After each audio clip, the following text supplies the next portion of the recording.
So we've talked a ton about Meta and Instagram in this update with all the things that they're doing with the e-commerce through checkout and UGC, which I think are great updates. I just want to give you a status of the business that came out, their Q1 sort of annual report. Revenue was up in Q1. You're actually seeing usage, even in the United States, back up. And what they're attributing that to is, again, AI recommended posts, more like that sort of TikTok For You page, discovery engine is what they call it on Facebook. But they're actually seeing that Reels and just showing people more newsfeed content that's more based on their interest and what they deem as getting users to stay on the platform more. So that's great to see in terms of like looking at it as an advertising channel that people are spending a bit more time, including the US, which had a nice bump up pretty significantly in daily active users in Q1 of 2023. So again, AI is really helping that. Reels is really helping that. The negatives, I guess, is that while revenue and ad spend, I think about 28 billion in Q1,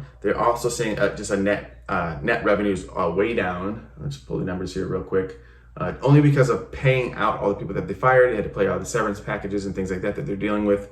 And then VR continues to weigh the brand down. It's not making much money. I think they lost 3.9 billion on Reality Labs. It's still way too early for the metaverse, and we all know that, but they're still continuing to invest in it. But it does seem like they're slowly starting to maybe pivot to more AI is the future of Facebook, and you're seeing sort of Zuck start to talk about that stuff, and really the channel focused on AI and recommendations and ads.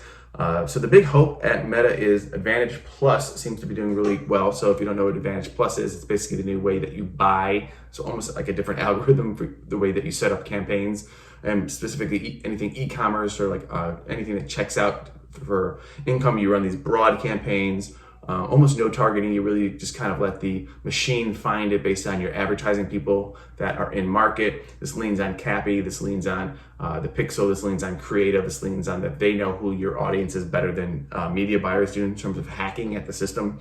And really where a lot of, I feel like the thought leaders are going is that broader, and then learning that creative is less about A/B testing and more about starting off as dynamic, find learnings, and then you find pockets of creative that sort of almost like many mini TV commercials. You have this general broad audience, and you're thinking of different niches within that audience. You want to reach young kids 20 to 40, maybe like Uber drivers and college athletes, and just young kids with families and just single and fun.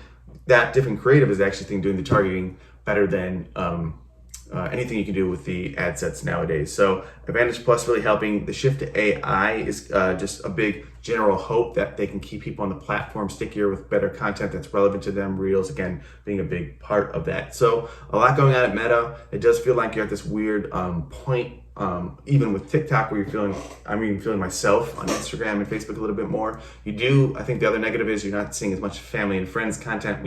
Who knows how that will play out over time.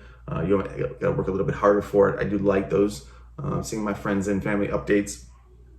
And one note in this article, again, from the Q1 earnings report, is that Meta mentioned they're gonna be doubling the amount of AI recommendations in users' feed. So it does seem like we're training really the social networks to pivot is we like things based on what we're interested in and less about family and friends.